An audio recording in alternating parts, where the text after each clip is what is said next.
Hey, everybody. In September, we are switching the name of our podcast to Unpacking with Sarah so that we can be more inclusive.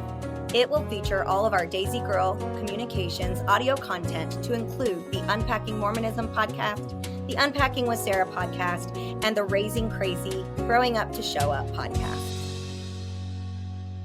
Our show is meant for educational purposes only and does not replace the advice or counsel of your personal care providers.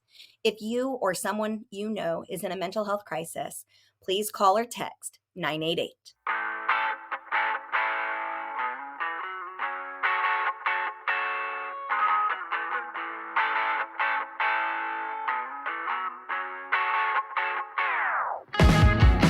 Hello, everybody, and welcome back to another episode of Unpacking Mormonism and Other Religious Trauma. We are your hosts, Sarah and Mason Westbrook, and we're excited to be here and talk about how all of the prophets, seers, and revelators of the Mormon Church, how they are liars. Go ahead, Mason. This is. Oh, you got to say the title. This is which series is this? Because I'm sorry, Mason. Mason is too afraid to say words that have pictorial references. Pictorial references. So pictorial references, emojicons, right? Emojicons. This is I shit you not. The prophets are liars, and we are very excited to be here with you today. All right. So Mason, the man uncomfortable with the word shit, even though I've heard you say it, especially when you're out with the horses, he says shit. All right, go ahead. Go ahead. All right. So kind of an idea that came out of the last couple episodes that we've had. And as we've done those other episodes, we had just a little bit more material, I think, than we were expecting. And just with the conversation, the way things came out, we just pushed those things off to another time. But really what I wanted to talk about is the fact that the leadership, and specifically prophets, but some of the self-proclaimed prophets. Well, some of the examples I have are from people who were actually the president of the church at the time, and others are from apostles or whatever. Still self-proclaimed. Well, and let me just start by saying this. Like, this is every general conference, they do what's called sustaining of general authorities. And part of that sustaining includes this line. It is proposed that we sustain the counselors in the first presidency and the quorum of the 12 apostles as prophets, seers, and revelators. So really, they've set themselves up for that statement. So any apostle who says something that is then found to be a lie is a prophet lying. And I just wanted to start with, right off the bat, the first one is from Joseph Smith, because of course we just start at the beginning. Start at the beginning of the liar. And there's two things that pants on fire. Right. There's two things that I wanted to bring up. And there's lots of different examples that people have found about Joseph Smith lying, or just, things that just weren't true. You can talk about, the origins of the Book of Mormon or the first vision, all that stuff. But those things can't necessarily be proven as lies, but this one can. Right. And so, Alex, if you can pull up the Joseph Smith quote. So what a thing it is for a man to be accused of committing adultery and having 7 wives when I can only find one, is a quote from Joseph Smith Jr. In response to accusations of adultery and having 7 wives, and continued, I am the same man and as innocent as I was 14 years ago, and I can prove them all perjurers. Just for a timeline, if he's saying, because I'm not exactly sure when this was said, but if he's saying 14 years ago, this is probably sometime around 1844, because the church was organized in 1830. Book of Mormon came out and was published in 1829, 1830. So this is all near the end of Joseph Smith's life in Nauvoo, when it is well documented that he had multiple wives. Over 30, I believe. Right. So whoever said he only had 7 was wrong. Right. But it was an underestimation, not an overestimation. Right. And there's plenty of evidence to demonstrate that he was married to multiple women at that point in time.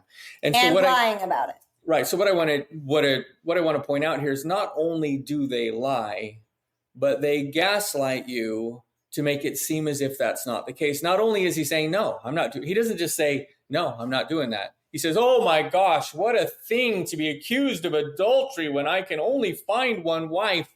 It's this big dramatic, almost a jab at whoever's saying it. How could you possibly say something like that when it's just not true? Why would you attack me that way? The gaslighting part isn't just, I can't believe you're accusing me of that, but it's the flip of, I can prove them all perjurers. Right. So when you gaslight, you not only challenge the reality of the person you're gaslighting, but you also often will do this blame reversal where it's like, well, and I can prove it. I can, right. I will prove them to be perjurers.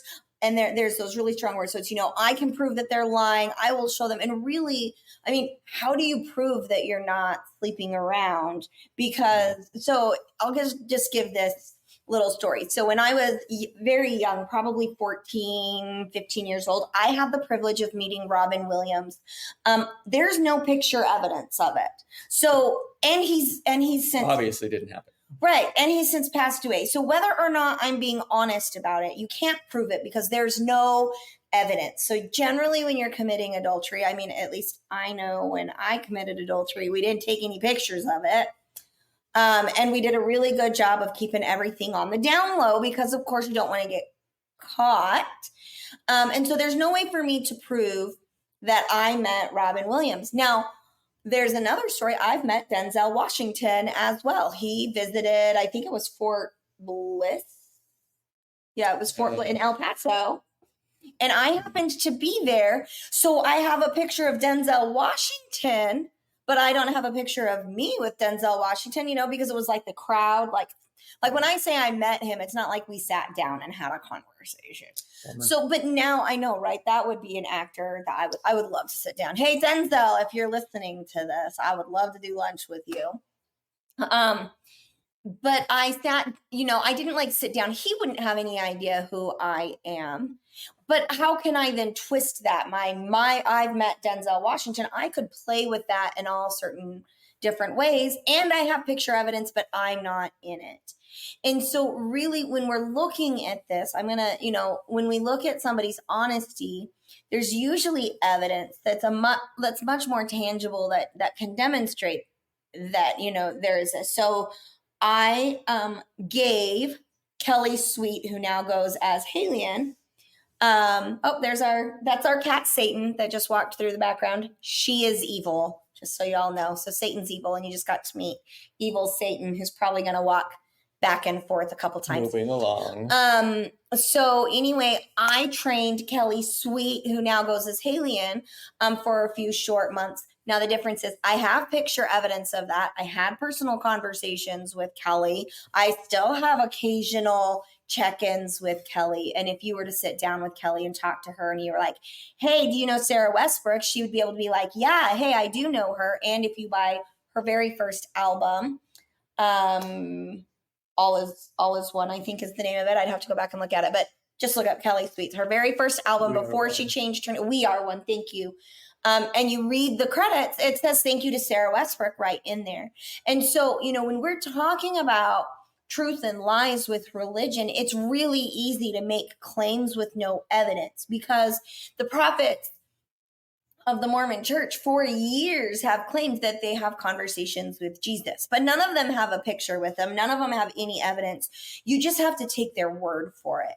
And so really, when you're looking at how do I know that somebody's lying? How do I know that Sarah's being honest about the fact that she met Robin Williams and Denzel Washington, even though there's very little evidence and neither of those individuals would be able to say, oh yeah, I know who Sarah Westbrook is by how I conduct myself in other areas. If I have a history of being dishonest and it can be proven or demonstrated with tangible evidence, then it makes my claims that I've met Robin Williams and Denzel Washington a little sketchy.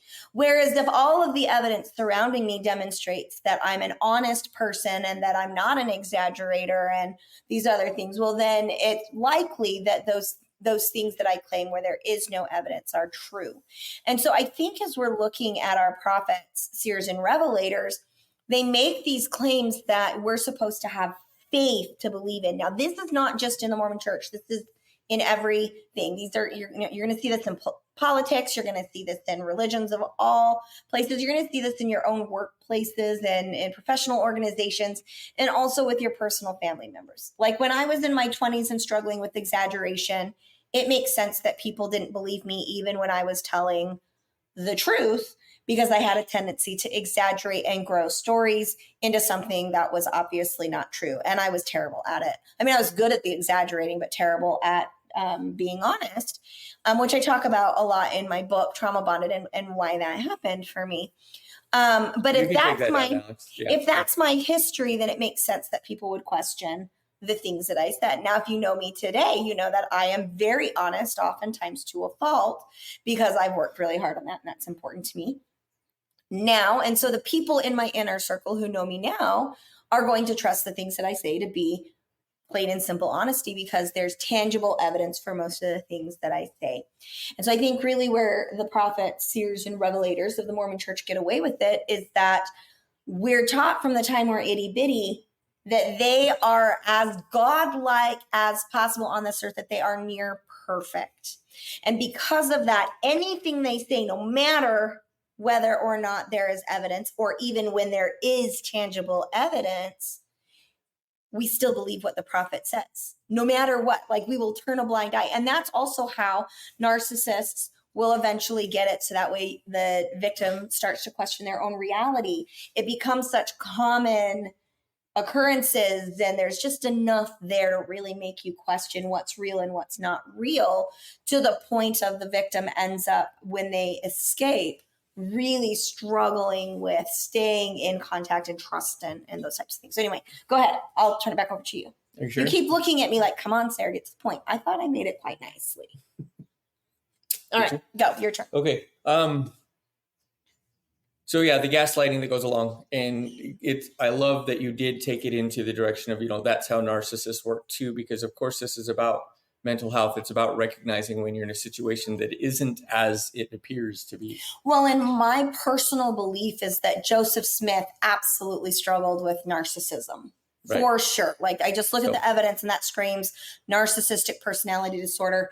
And I believe that President Oaks and President Nelson also struggle with it. And when I say struggle with it, I don't know if they enjoy it or if it's a struggle. So I'm going to give them the benefit of the doubt that it's something that's difficult. And they're, just because of their position, they're so tied up in this is who I'm supposed to be, that they have a difficult time shedding that. Because if they became honest in the way that I would hope that they could be honest, what are the consequences of that? And I'm sure that the consequences of that feel overwhelming. All right, now I'll really let you go. I'll shut up here. Oh, my hands are over my mouth. I'm sure that in any situation, we see it with celebrities all the time where, their behavior just becomes atrocious because they get away with it. They're allowed. Well, any situation where you're venerated beyond belief. What's venerated? Like adored and adulated and respected. Then he uses the word like adulated. Beyond the point of just normal respect, you run the risk of falling into a situation where that is the case, where you are not now really responsible for your behavior. No one really calls you to task. When Joseph Smith said those things, people did call him to task. It was a little bit of a different generation. And how did he respond? He destroyed the printing press. Right. He gaslit people. Right. He threw a big tantrum.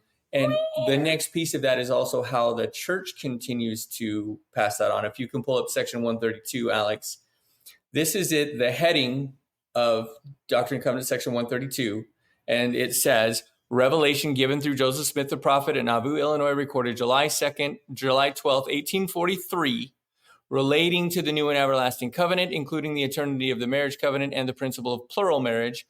Although the revelation was recorded in 1843, evidence indicates that some of the principles involved in this revelation were known by the prophet as early as 1831. And what that tells me... I'm going to reach across you real quick. Keep going. What that tells me now, on the other side, being able to see the real history as it is that this is their way of covering up behavior that was questionable from Joseph Smith from the very beginning. If you start talking about Fanny Alger, if you start talking about the accusations that when he was tarred and feathered in 1831, there was a doctor there to castrate him because of advances that had been made. I don't think that we have any evidence to show that actually happened for sure, but there is evidence to suggest that that's the case. Right. I think the story is that he was there and then he walked away. Right. The doctor refused to do that procedure, but he was there.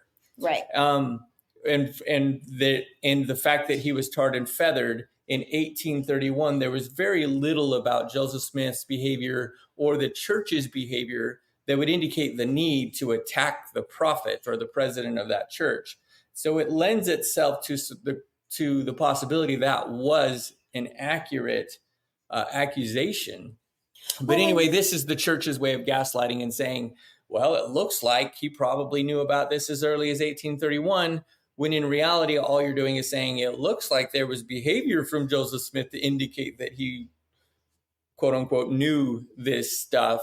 It seems more likely that Joseph Smith was doing these kinds of things. And then later on, when he had the power that he had in 1843 as mayor, as president of the church, right, as basically God in the city of Nauvoo, then he put it down as a revelation. I'm going to pursue this wholeheartedly. But this is just the church's way of gaslighting and saying, trying to cover up the fact that this behavior was not appropriate. And they're trying to cover it up with the possibility this revelation existed before it did. Right. Well, and I think it's important to keep in mind how much Joseph Smith was almost worshipped. It's kind of funny. Instead of the church name being the Church of Jesus Christ of Latter-day Saints, I think that it's more appropriate to say it's the Church of Joseph Smith of Latter-day Saints, I guess. I don't know. Joseph Smith Saints, something along those lines, because he could do no wrong. He was speaking for God. It was one of those, I will give into things I probably wouldn't normally give into because it's Joseph Smith, sure, the prophet. Right. And then I think, too, it's important for us to set our intention. So how do you correct these things? Because as we go through some of where this pattern of dishonesty shows up both in Joseph Smith's day and then in modern day. Because if we did all of the prophets, we would be here all day long. And I'm not super great at the details and remembering all of those intricacies, which is why we're going to give you some reference stuff here in a little bit. And we will reference all of this in the show notes. But the cure for narcissism, the cure for dishonesty is accountability. And one of the things that you're going to see in somebody who truly has narcissistic personality disorder, you have to look at their intent. Number one, they have an intent to not be discovered. And that there is some maliciousness to it. So a lot of times people will struggle with accountability, but they're not narcissists. There's a different intent to it. And so that's really where it becomes difficult for a quote unquote diagnosis.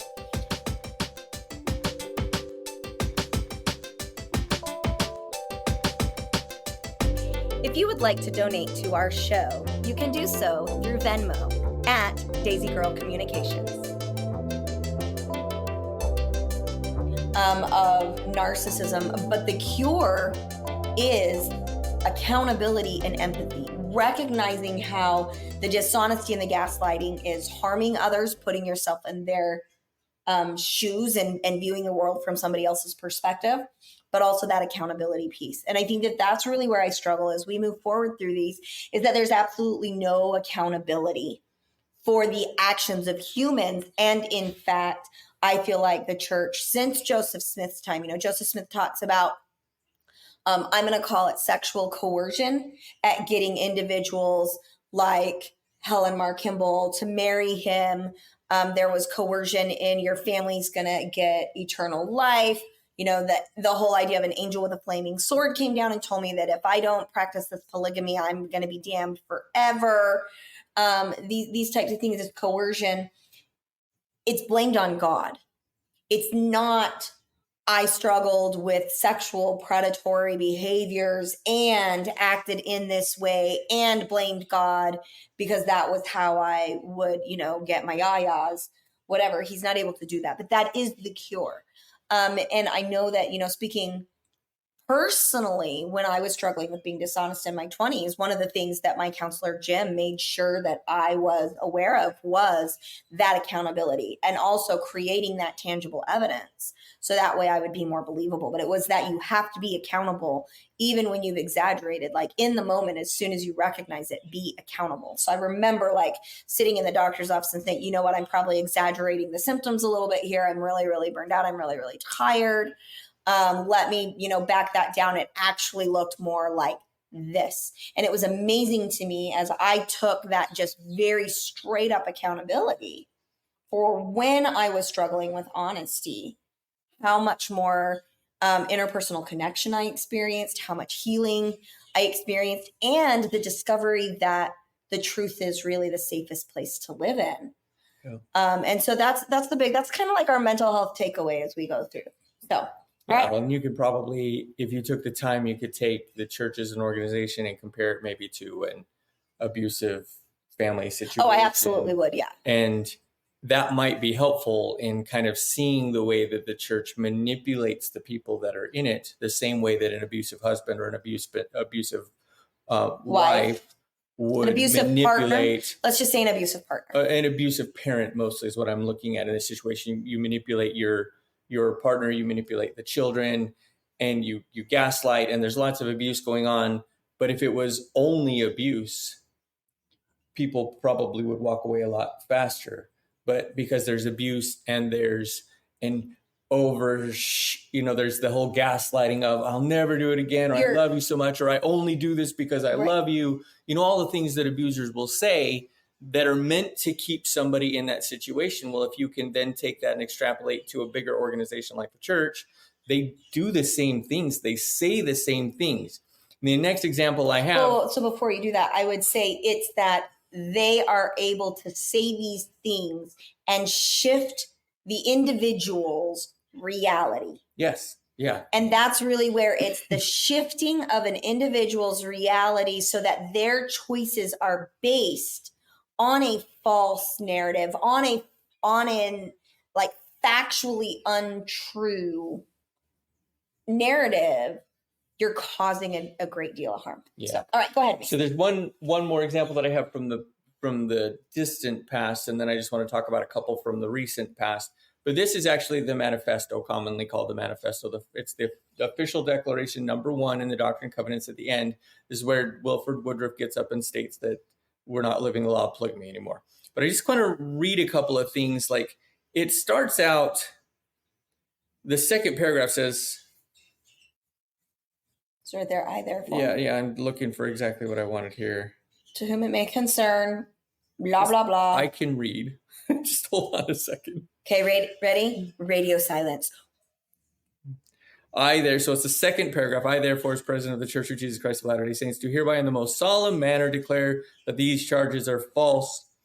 We are not teaching polygamy or plural marriage, nor permitting any person to enter into its practice, blah, blah, blah. Then he goes down to the fourth one, and this is where it's it's just sticky, icky language. So in the fourth paragraph, it's near true, but not really. Well, and he just appears true, but it's really states that there was an investigation that 40 some odd marriages had been entered into, and he says that's just not true. And then he comes down to the fourth one, and this is what's sticky to me, is he says, inasmuch as laws have been enacted by Congress forbidding plural marriages, which laws have been pronounced constitutional by the Supreme Court, I hereby declare my intention to submit to those laws and to use my influence with the members of the church over which I preside to have them do likewise. How many wives did Wilford Woodruff have? Well, that's not even the point. The point here is that he says, it is my intention to follow those laws, almost as if I'm stating from this moment, I intend to follow those laws. Mm-hmm. But you just said that all these marriages that they said happened didn't happen because we're not teaching that anymore. You've just publicly declared your intention to follow the laws. The other thing... But pause, I have a question for you. If you and I got divorced and you were still an active Mormon, would you be able to get sealed to another woman without terminating our sealing? I'd have to get permission from you. Okay. And even if I said no, and the first presidency was like, well, she's a bitch, could you get sealed to another woman while I'm still alive? What if I die? Oh, without question. if you die, can I go get married to somebody else in the temple? Not unless you cancel our sealing. Right. So what does that mean?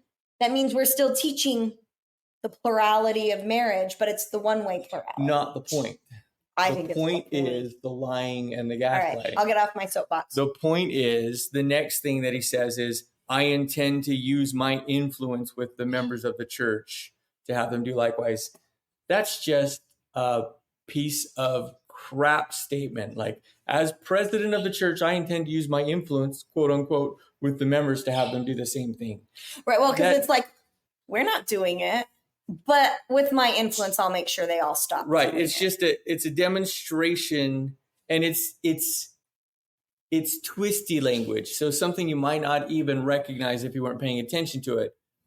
It's twisty language that says, be honest, is showing that maybe what I'm saying isn't exactly what's going to happen. And of course, that was demonstrated. There was a second manifesto 30 years later, 20 years later, to finally stop, plural marriage. And so just recognizing that that's not what happened. As you look at the details, you can see that there was just straight out lying going on, and that's just one of those other examples. Right. Well, and I wonder how history would be different if they had, said, hey, this is part of our religious belief. We are doing this. We understand it's difficult for many people to understand, but we're going to enact the freedom of religion practices that is our right in this country.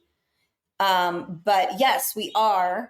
And we will only solicit other humans that believe the same way we do to enter into this practice. I wonder how history would be different if they had demonstrated accountability and honesty. Right. Because I think it would be vastly different. I think the reason the Missourians were so angry at the Mormons wasn't because they were practicing plural marriage. It was because they were soliciting people who didn't believe in that practice, or tricking people who didn't believe in that practice into practicing it. And so the Missourians were pissed. For the most part. Go Missourians! For the most part, Missouri's anger with the church didn't have anything to do with polygamy, but there were other things going on as well, too, that we just don't talk about, we don't acknowledge, we just roll with it. So, all right, recent past. The next one is am I right? Recent past. Yeah, recent past.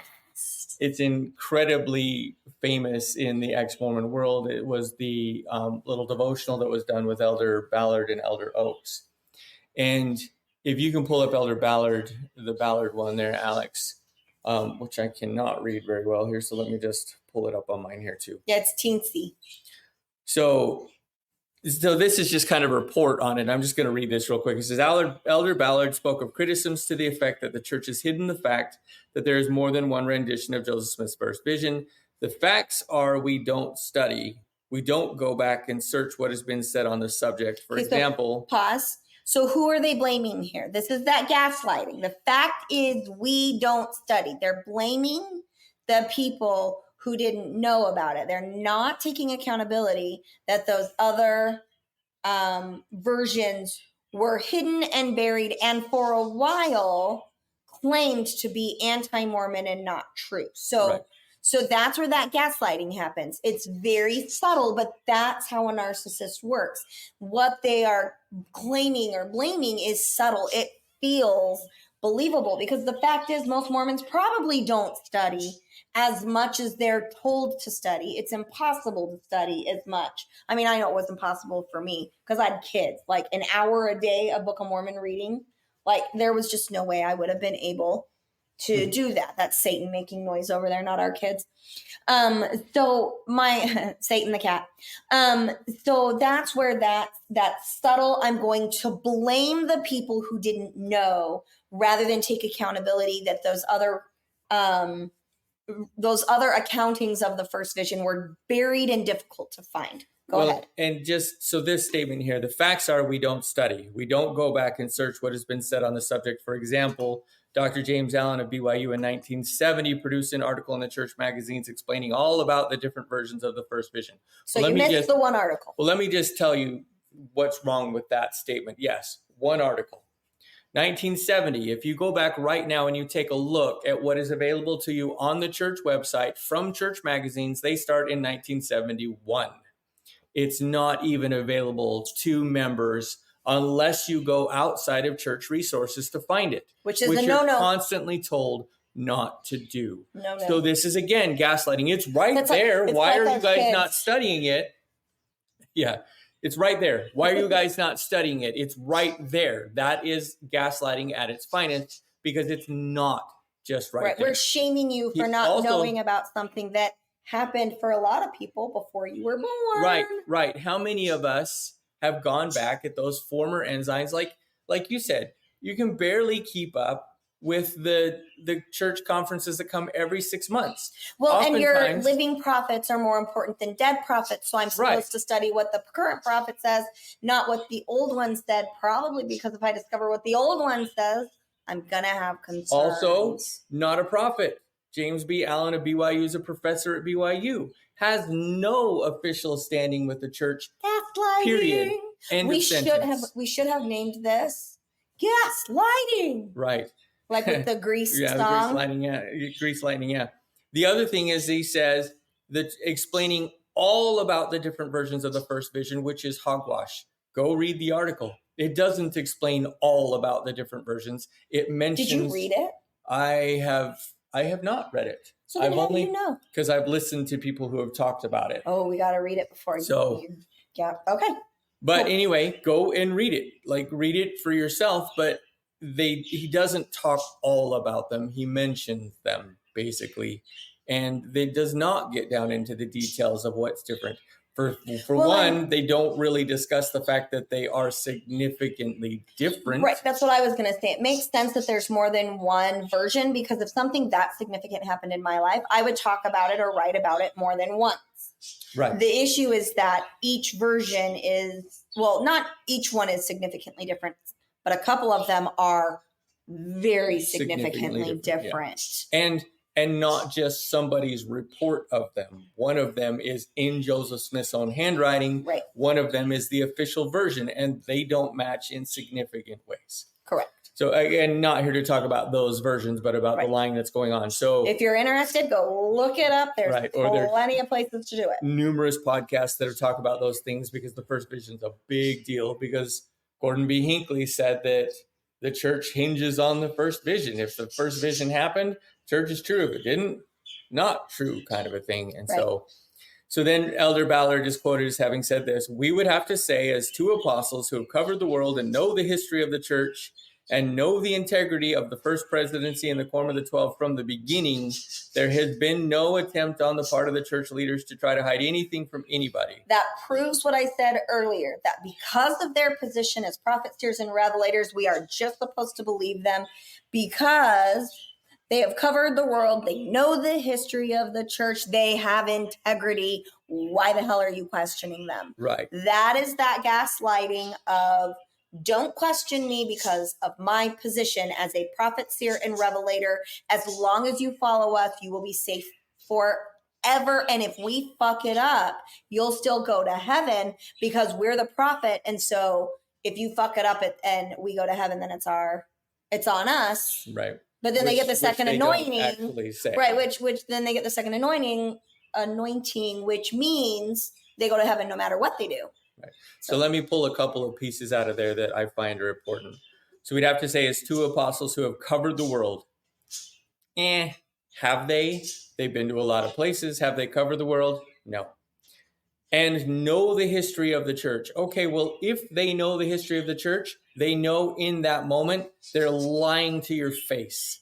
If they know the history of the church as they claim, they know that what they're about to say is full of lies. Secondly, and know the integrity of the first presidency and the Quorum of the 12 from the beginning. So now not only do they know the people they work with, but they know every other apostle and prophet who's ever been a part of the church.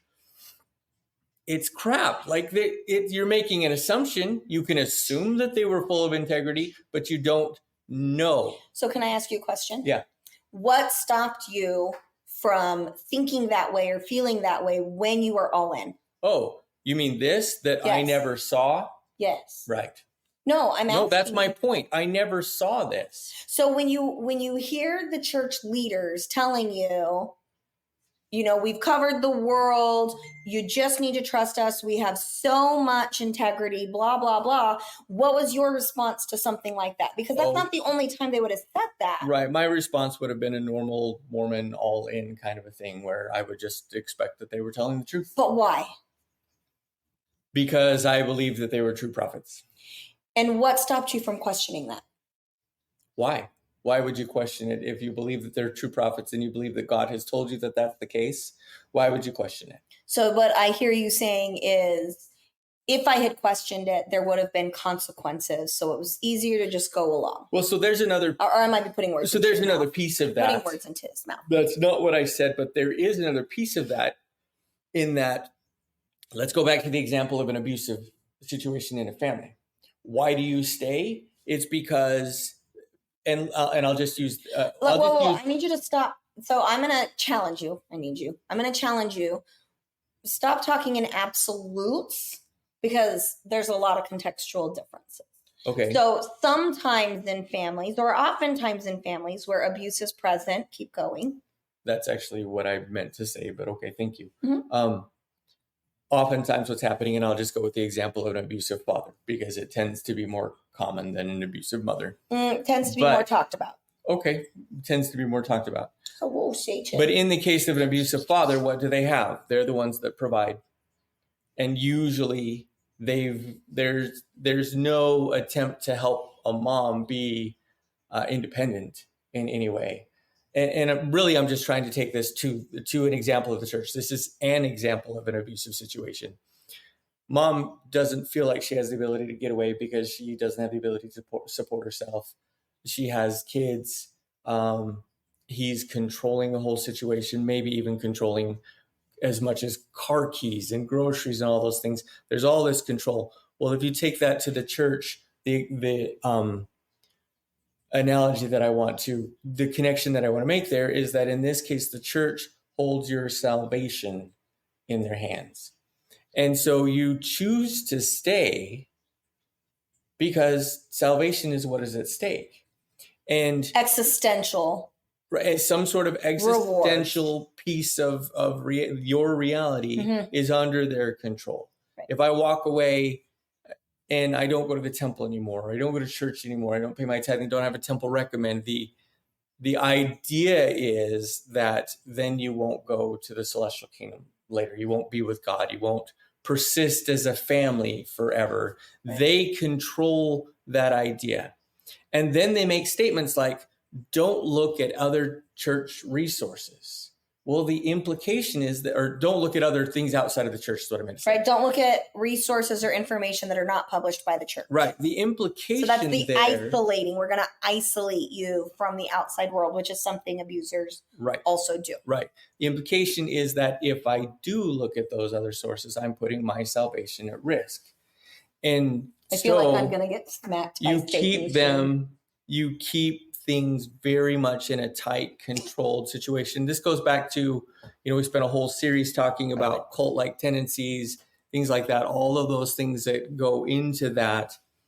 But the idea is we keep you under control. The next statement here that he makes. So I'm going to pause you real quick before you do the next statement. So what you're talking about is the dynamic of abuse commonly found in patriarchal societies where it's, oftentimes it's the man, oftentimes it's because they have more muscle or more power, or they're the primary breadwinner, because women have been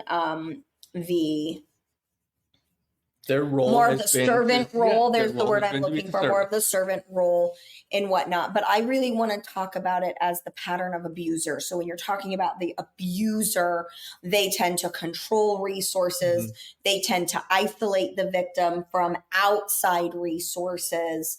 They tend to gaslight the victim. So that way the victim is always questioning what's real. I remember as a teenager, one of the things I write about in my book is, my father would tell me, well, one of your teachers told me this, or your friend's parents said, or you don't have any friends anymore.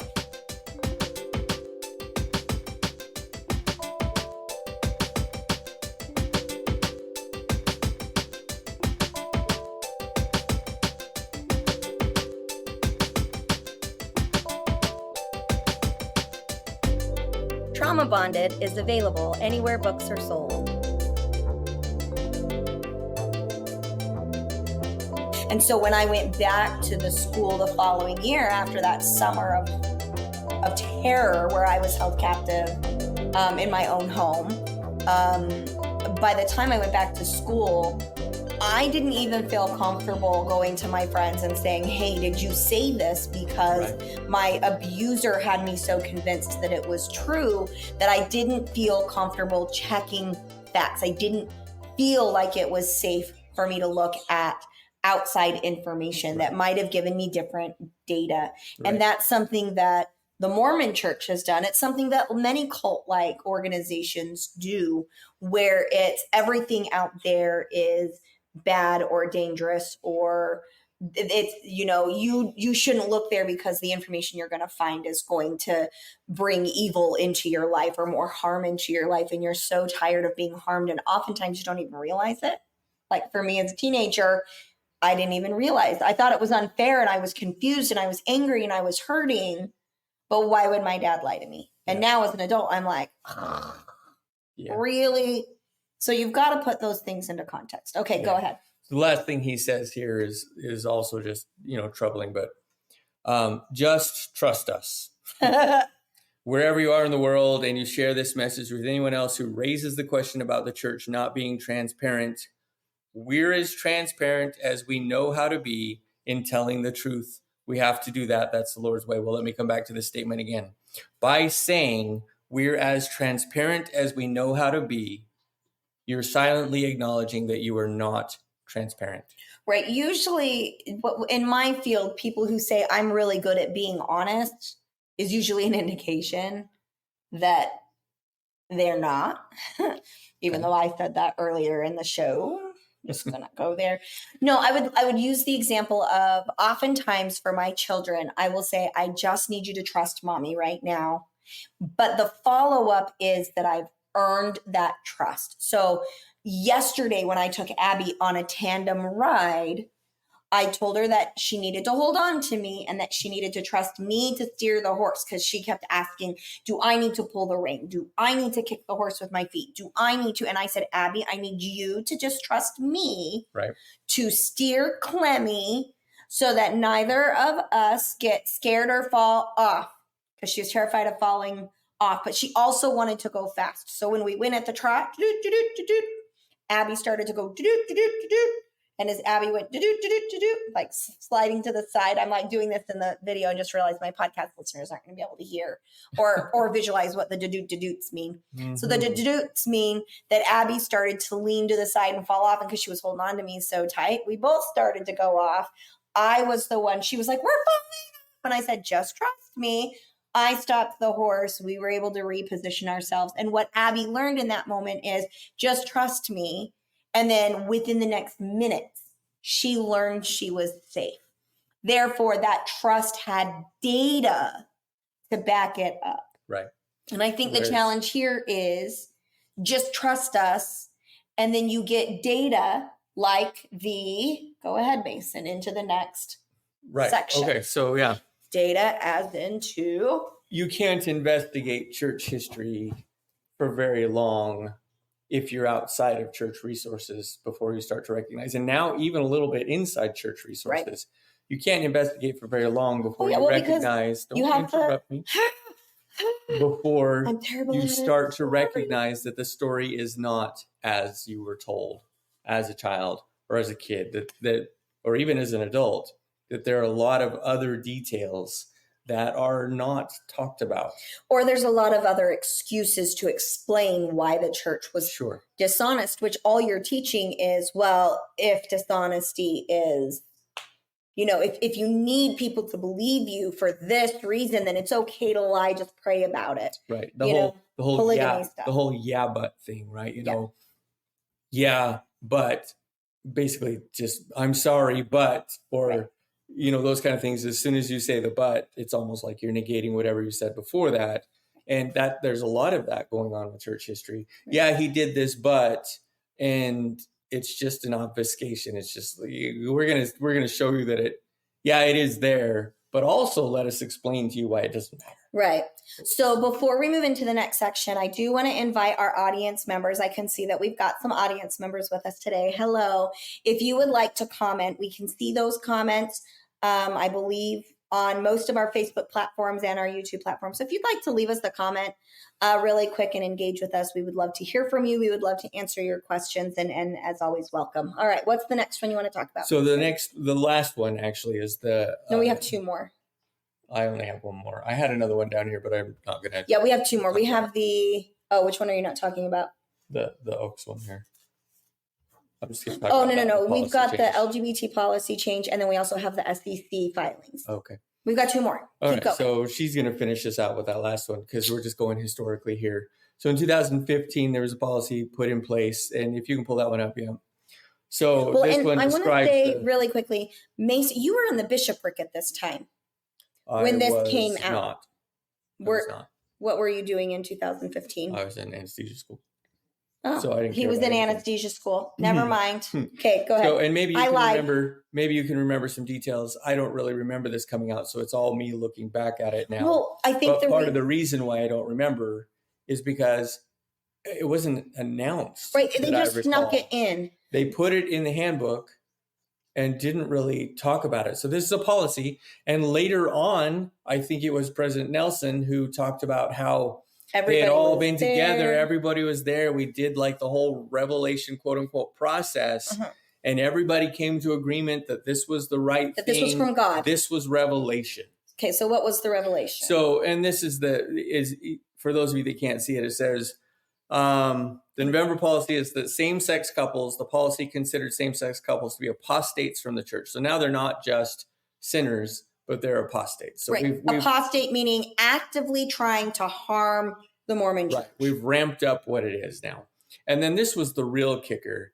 Children of same-sex couples, whether biological or adopted, were barred from baptism, confirmation, ordination, participation in mission service, unless they reached adulthood and received parental consent and permission from the first presidency. This also included preventing children from receiving baby blessings. Well, and that's nuts because you have to receive parental permission and permission from the first presidency to participate in your religious affiliation. I remember having a conversation with your mom, actually, when our son Hayden, I think it was this last visit, when our son Hayden graduated from high school. Your parents came out to visit and your mom was like, yeah, but that policy didn't harm anybody. It was making sure everybody was ready before they started. And I said, what about that youth member, who's old enough to care, the 8-year-old who doesn't get to get baptized like their friends? How does that harm that 8-year-old who doesn't get to participate in the same rituals as all of their friends, which breaks, that causes attachment trauma because you've got, my friend group that I'm attached to, I don't get to participate in the same ritual despite the fact that everything else about our religious belief is the same. Well, or the teenager, you're othered from that. Right, you're automatically you're something othered. Different once that happens. Right now, everybody looks at you different too. But then, as a teenager, you don't get to go into the temple. As a young man, you don't get to pass the sacrament. Like you are othered and ostracized as an innocent child because of something your parents are engaging in. And I think the major issue where the conflict is that the Church of Jesus Christ of Latter-day Saints believes you shall be punished for your own quote unquote sins and not Adam's transgression or the transgressions of somebody else. And then here we have it. A child is being quote unquote punished by not being able to participate. They are being segregated out because of this, and that somehow this was God's doing. And then in 19, go ahead. So the point in me bringing this up, yes, all of that happened, and there's so much trauma that was involved. And they snuck it in. It wasn't like, hey, this is the policy. So that's the point. Which is abnormal. We're talking about, I shit you not, the prophet lies, right? We're talking about lying from the leadership of the church. Language. I'm Captain America. Yeah. We're talking about prophets lying. Well, when you take a policy like this, that in essence denies the possibility of salvation to someone because of someone else.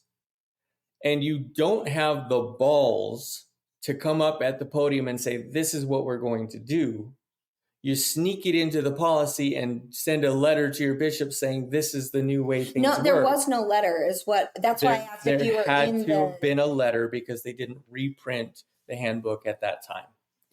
So there had to have been a letter. I think it was, so don't quote the details, and I should have found this before we started. I believe that what it was is that it went in on the online one, like the online one on your phones had been updated, and there was not an announcement for it, and somebody found it and leaked it, and that's how the general membership found out. And then, of course, they were irate, and then we see the suicide numbers pop up in highly populated Mormon communities. And there's that correlation is not causation, but the correlation is there that after this, suicides jumped. I don't remember how many percent. We covered that at a previous episode that we will link in the show notes if you're interested in looking at that. So you have this spike in LDS or in highly populated LDS community, adolescent, teenage suicide rates. And then the other thing is that, and there was a Mormonism Live and a Mormon Stories episode on it, which we will find. I couldn't find it for our show this morning, where they claim that everybody was together unanimously, but you can, and then they claimed that from the pulpit of General Conference. I believe Nelson claimed that. And this was before he was the prophet. This is still when Monson is the prophet. But when Monson is so far gone cognitively because of age that he's not making any decisions anymore. So Nelson was pretty much at the head of everything at that point already. But he says everybody was together and unanimous, whereas Christofferson was not. And the policy, I would say that within that group of men, Christofferson is probably one of the biggest allies to the LGBTQ plus population because his brother is a member of the LGBTQ population, and I believe still an active member, or he was. And then all of a sudden, 4 years later in 2019, are you ready to go there? No. Oh, sorry, I'll shut up. Go. So that's the big piece, is just that the way that it came about was just straight lies. And then as Nelson talks about the revelation process, we find out later not accurate. And meaning that they have to be unanimous and all together. Well, I mean, even that doesn't necessarily have to be the case, although they tout it as being the case. Okay. It hasn't ever had to be the case that, it's not revelation unless all 15 of us are on board. That's the way that they've taught it over the last couple of decades. It's not necessarily the way that it is scripturally. But the point being that that's how they touted it. They said that that was the case. They talked about it as this big revelation. They talked about it.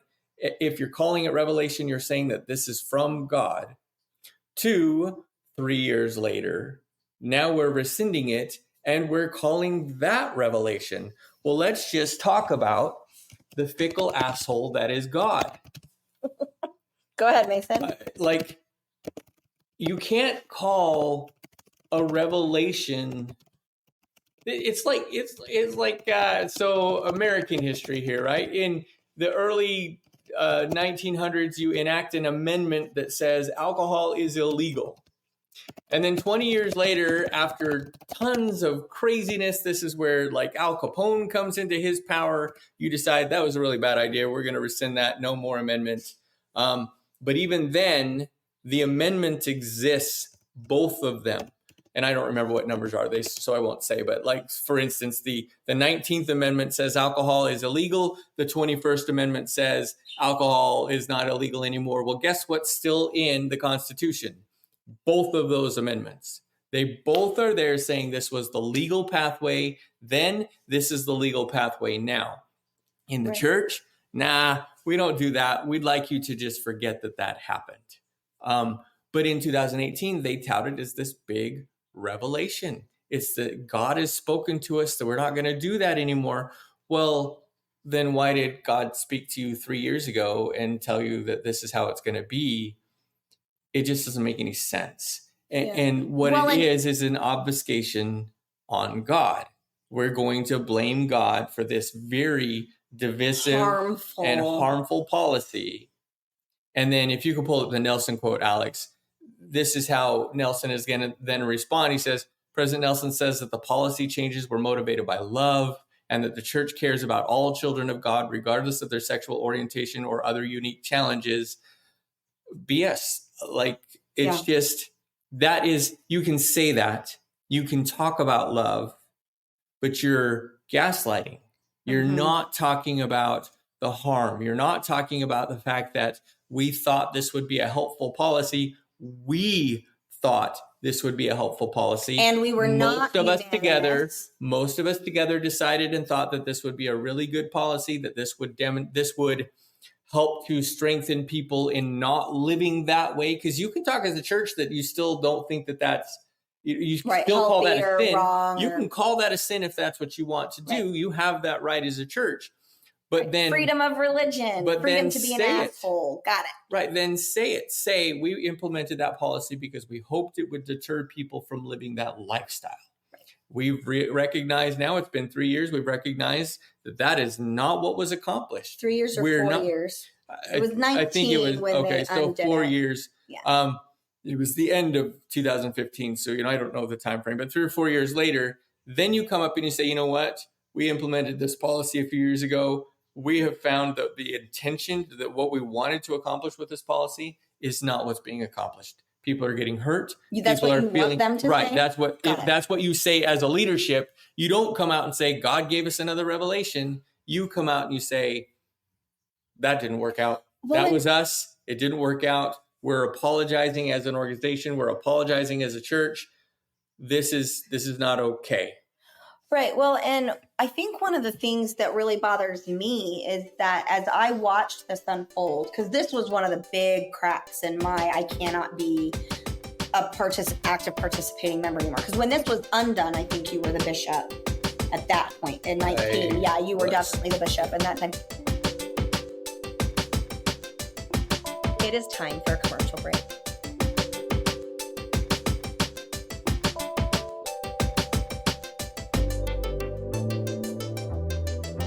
Introducing Zaxby's new chicken finger tacos. One with pico and creamy chipotle ranch, and the other with bacon and avocado ranch. Chicken expert since 1990. Taco expert since now. Woo, saucy! Zaxby's. So I think the issue for me is how many members came to me and they were like, God is so loving to have undone this. And oh my gosh, just look at how much unconditional love and acceptance there is for the LGBTQ plus population. And I'm looking at them like, are you fucking kidding me? Evidence that they've been gaslit. Right. They were gaslit to the point of, yes, President Nelson loves these people. Look at what he undid. And I'm like, it's only been a couple of years. Nelson's the one who implemented it. What an asshole. You're being gaslit. But you can't tell somebody who is in that position that they're being gaslit without them digging in and being more vulnerable to continue being gaslit. So listeners, when you're dealing with this, when you see this happening, remember that unless the person comes to you and is like, this is really confusing, I'm not sure what's going on, that's when the brain is open and willing to say, hey, maybe I'm being gaslit here. Yeah. So let's talk about, are you done with that one? Okay, so let's talk about the last one. The last one is the SEC. The SEC fines and whatnot, and the church is under scrutiny again. So really quickly before I get into this one, if you're enjoying our show and you'd like to throw us a couple of bucks, we use the money to help pay our production team a livable and industry standard wage or slightly above an industry standard wage. That is our goal because we want to make sure that we throw a lot of thanks to our production team. You can do so here at Venmo. And then for those of you that don't have your cell phones out, the Venmo, let me see if I've got it on here. The Venmo thing, we do not have it on here, but it is Daisy Girl Communications is our Venmo link. So there it is. Contact us Alex is going to put one together real quick because he's amazing. Also, if you would like to contact us, you can do so at daisygirlcommunications@gmail.com. Visit our website at daisygirlcommunications.com, which is in the process of being overhauled. So some of those links may not work over the next about 6 weeks. Click like and subscribe. Right, like, subscribe, all those lovely things that really bump up our algorithms. There you go. Thank you, Alex. So if you would like to drop us a couple of bucks, Mason and I are financing this from our own personal funds right now. We love that. We will continue to do that. But if you'd like to help out and make sure that our production team gets those lovely dollars so we can bring you more content, we would appreciate it. All righty. So the last one here, and I'm going to, Alex, if you can put on the stage the Mormonism Live episode. So I am not very good at the details and the historical whatever. That's just not my strong suit. But where I have found the most easy to follow, engaging, and historically factual and accurate is the Mormonism Live episode. I think that Bill Reel and Radio Free Mormon or RFM do a phenomenal job. So if you're looking for the data on what I'm about to talk about, you can go to their episode 180. It's one of their Mormonism Live episode 180, LDS Church's stock portfolio under scrutiny again. And this is where, and I'm just going to just go super brief over this one, is where the Mormon Church was trying to hide how much money they had from their members for fear that people would stop paying their tithing. And that is something that they admitted to. And when you read the SEC fine letter, the church admits to that. And so basically I'm going to say, and a lot of people are going to have conspiracy theories about this. And I understand that it's very confusing. It's very hurtful. And it's kind of that in your face, hey, your church hasn't been honest with you. And so a lot of people are grappling to understand what that's like. It's actually very traumatic for the members who are in the position of, did my church actually do this? Did they not? What actually happened? Who do we believe? And so it's normal for conspiracy theories to come about when the truth is really difficult, or when you're getting mixed information so you don't even know what the truth is. Well, then again, if you're in that place where the church can do wrong, you immediately just come up with rationalizations. I've had family members that have done that too. Things like, well, I'd rather they had the money than somebody else. Okay, fine. Right. But people find ways to justify it in their heads, even if it doesn't make sense. They've been trained. You've been conditioned in the Mormon Church to do that, to say my prophets won't make mistakes. Therefore, if this is what's going on, there's got to be a logical explanation or a real reason that's probably from God. And I don't need to understand that because, what was it from Ballard? Just trust us. We have integrity. And so it's very difficult when you are in that childlike trust place to believe that your parents can be lying to you. If you don't believe me, just think about how easy it is to trick your kids into believing in the tooth fairy or Santa Claus. Like, I have told my kids the truth about the tooth fairy and they still believe in the tooth fairy. Like, I can't undo it. I'm waiting for them to just grow up and come out of that. Can I pause you for just 1 second and go back to just no one way piece? No way. All right, fine. Of course. Thank you for asking. I just wanted to pull out the fact that by Elder Ballard saying, we know the integrity of all of the members of the First Presidency of the Quorum of the 12, basically you've now grouped yourself with all of those people. And there's going to be numerous examples along the way of where they have not been honest. It just decreases my respect and reliability on you, in this case, Elder Ballard, because everything else that is there demonstrates that you are not telling the truth. Right. Well, and just look at Elder Ballard's mix up with Tim Ballard, not related, but like, what are you going to do? And that's one of the nice things about the digital age is it's a lot easier to track evidence. Sure. So the church is under scrutiny again. And this was leaked and all of this is public.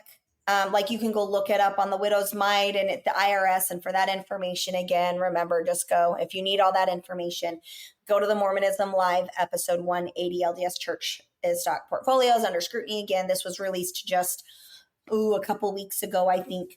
And it's that not only did they not file their Form Fs or whatever it was, they also didn't file their Form Gs. But I think the thing that really bothered me with this, where they were lying, is with the pressure of the SEC, the church had to be honest. And they signed a paper saying this is the reason, and we intentionally withheld that information, and we won't do it again. And then they got this huge, to us, huge for the SEC fine of $5 million total, $4 million for Ensign Peak, $1 million for the Church of Jesus Christ of Latter-day Saints, pennies for the Mormon Church. Yeah. But the biggest fine, the SEC, I believe it's the biggest fine. Don't quote me on that. I believe it's the biggest fine ever from the SEC. I think so. And then come to find out, they also purposefully didn't file other papers, and they promised that they wouldn't go out and say something different, that they had to maintain that accountability. And within, I think it was 48 hours, they came out and said it was a miscommunication between the church leaders and the accountant. They blamed it on the accountant, and they moved forward. And so once again, we have tangible evidence that the prophets are lying to us. You know, they say lots of different things. And so, you know, we've talked a lot today about, do you have anything else you wanted to add, by the way, before I start to wrap us up? I don't think so. Okay. So one of the things that we know about liars is that liars are going to lie. We also know that all humans lie on occasion. And I'm going to use the word all on purpose here, that all inclusive. People lie. We do it to protect ourselves. It's just part of being human. And really where you can trust somebody is when that tangible evidence supports them, when you have experiences that they are being honest with you on a regular basis and you don't have evidence otherwise, which means you have to be willing to do the work to determine who is honest and who is not in their lives. And the people that are the most untrustworthy are the ones that will not encourage you to do that. Correct. If somebody is encouraging you not to check in with things, that's sketchy. It's incredibly difficult to recognize when you are being gaslit, when you are a victim of abuse, especially narcissistic abuse. And I would say that the church is a narcissistic organization in the sense of they've got it all. They're the only one right. Just trust us. Don't question us. Don't look outside of this. Oh, and let me gaslight you into believing what we're saying, and don't go look at any other evidence. They isolate their members from the rest of the world, and these types of things. It's very, very concerning. So again, though, if you're the victim, you have to learn how to be honest with yourself. And that's really, really difficult to do. And it takes a great deal of time. So my encouragement is question everything. Trust your gut, and continue to do that. You're not going to get one answer. Like, I can be honest. So I'll put it this way. I went the other way. I was super dishonest in my 20s. In my 30s, I learned how valuable honesty was. And by mid 30s and forward, I've almost become honest in the other way and telling the truth, even when it hurts me on occasion, because I've worked so hard to be trustworthy, because that is one of the most important things to me in my life now. And I do a pretty decent job. Mason, would you agree with me? You better agree with me. Of when I start to exaggerate, within a minute or so, I'm able to go, you know what? I'm probably blowing that up a little bit. Let me back off. This would be a more accurate representation of what's going on. You want to see those patterns. You want to see those patterns change. What I think most of us want from the LDS church is the accountability of, hey, we made mistakes. Don't blame it on somebody else. Just own it, that accountability. And then that empathy piece. There was a recent episode done, I believe, on Mormonism Live as well, about the fake apology on the racial stuff and how much that, and we're gonna probably do an I Shit You Not episode on this as well. So this is your little preview. I'm foreshadowing what's coming here. But that it harmed people. The fake apology harmed people. And then, oh, there's my kids going potty. If you heard that door close. If you read that, one of the reasons why it was so harmful was because the words were spoken that people needed. And then when it was removed immediately, there was a huge amount of betrayal trauma. And we're going to talk a little bit more about that later. So when those types of things occur, when you get that little taste of what it feels like to have that healing, hold on to it, investigate it, stay curious, use your critical thinking skills. If you are a victim of abuse and you need help, please call or text 988 and report it. Okay. Mental health crises also means victims. There's also a lot of abuse hotlines. I did not look that up. Alex, if you could look up the National Abuse Hotline, I would appreciate it. Most of your abuse hotlines for both adults and for children can now be reported online anonymously. You can always dial 911. I actually have heard of people dialing 911 and doing things like ordering pizza so that they get your address and whatnot, and the police are obligated to come out and do a welfare check so that way you have the help that you need. If you recognize that you are in a life-threatening situation, please reach out. There are resources for you, and be gentle with those. Thank you so much, Alex, for getting that as quickly as you did. So we've got 1-800-799-SAFE, which is 7233. So 800-799-7233. So I want to give you those numbers. There's other numbers. I'll let Alex do that. Again, for those of you who are just listening, I'll say that slower because I do tend to talk really, really fast. So Alex, can you put that back up again? I'm sorry. 1-800, the abuse hotline, Alex. There we go. Okay, domestic violence hotline is 1-800-799-7233. 800-799-SAFE. If you need help, reach out. And then for those of us on the outside looking in, remember, it statistically takes 7 times of a person attempting to leave an abusive situation before they are able to walk away fully and embrace their independence. And so for those of us on the outside of an abusive organization, those numbers are very similar. I don't have a statistic to give it to them, but I know that like Mason, I'll use Mason, correlation is not causation, but he would get mad about a topic, but then stay in the church, get mad about a topic and then stay in the church. And it took quite some time before he was able to truly walk away.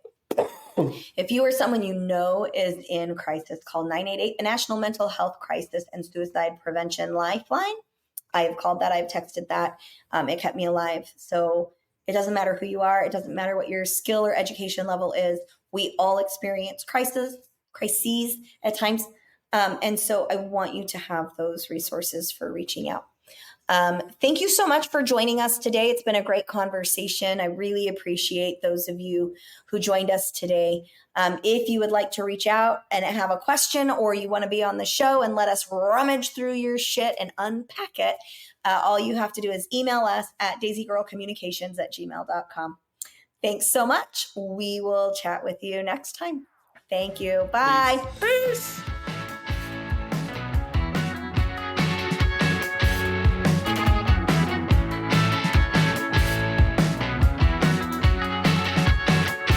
How about this one? Give us the money by Venmo at Daisy Girl Communications.